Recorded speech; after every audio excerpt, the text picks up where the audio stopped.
Sedihnya curhat Surya Paloh. Dia bakal out kalau Nasdem gagal. Kalian pasti sudah tahu kalau elektabilitas Nasdem tidak baik. Ibarat kalau anak sekolah, rapornya merah terus dan terancam tinggal kelas. Bukan 1-2 survei, melainkan banyak.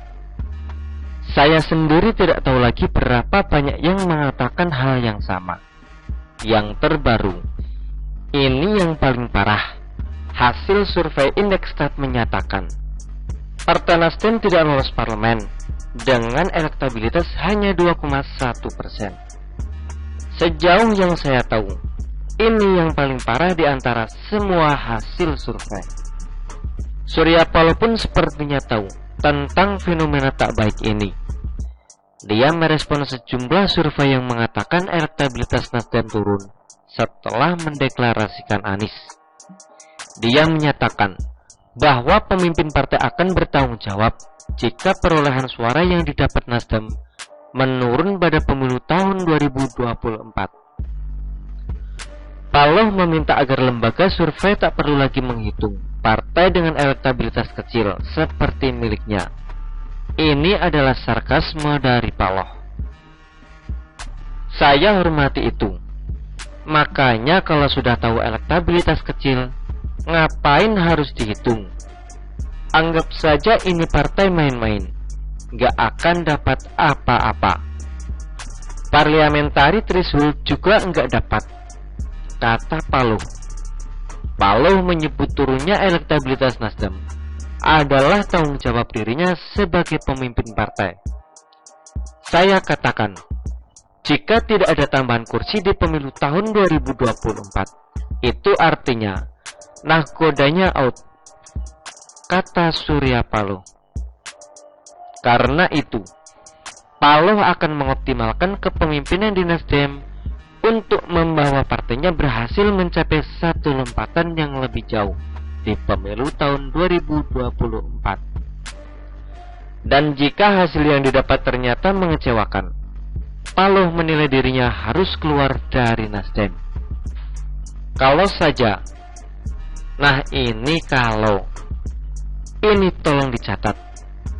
Jangankan menurun atau tidak lolos parliamentary threshold. Jangankan menurun atau tidak lolos parliamentary threshold. Tidak ada tambahan angka kursi parlemen satupun. Itu artinya nakoda yang berbicara ini sudah tidak layak lagi memimpin Nasdem, katanya. Kalau saya lihat, ini ibarat kapten kapal membawa kapalnya ke arah yang salah, sehingga berhadapan dengan badai dan ombak besar. Banyak anak buah kapal yang memilih kabur atau naik ke kapal lain. Kapten ini tetap saja mengarahkan kapal ke arah yang dia yakini akan lebih baik. Ternyata makin kesini makin parah, badai makin besar. Dan sekarang kaptennya bilang kalau terus memburuk dia akan out. Kalau terus memburuk dia akan out. Siapa suruh mengambil keputusan fatal yang bahkan sudah bisa diprediksi oleh orang awam sekalipun? Masa orang sebesar Surya Paloh tidak bisa kalkulasi untung ruginya mengusung Anies? Nasdem akarnya adalah nasionalis, berulang kali mendukung Ahok dan Jokowi.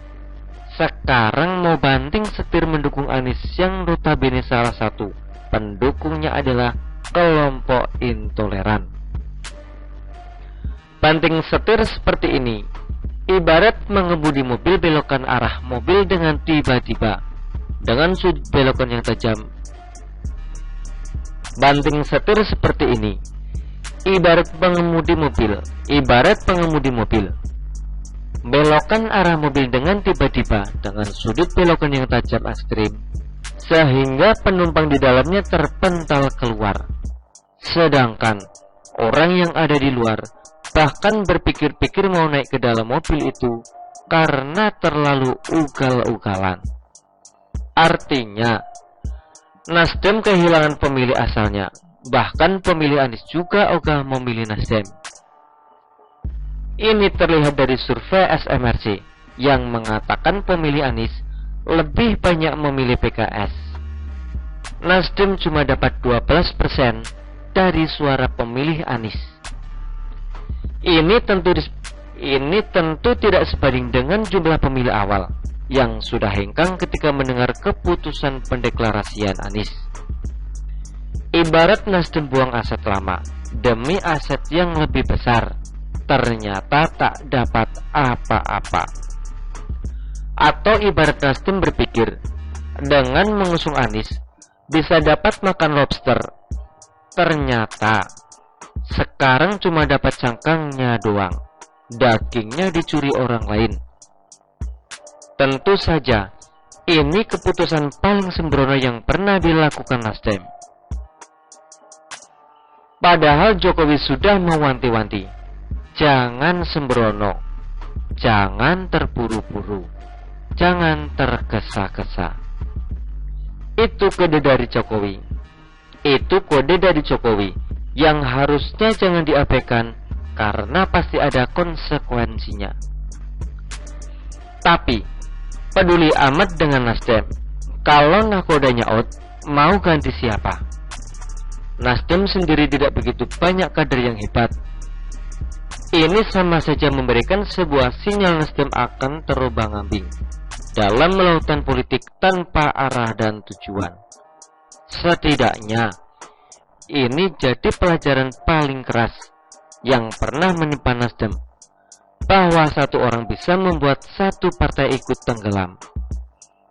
Satu orang bisa menjadi api kecil yang kemudian membakar seluruh bangunan.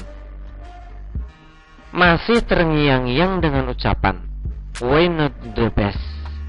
Benar, Anies the best. Memberikan masalah terbesar buat Nasdem. Begitulah kura-kura. Artikel ini diambil oleh siwo.com dan ditulis oleh XRD. Bagaimana menurut Anda?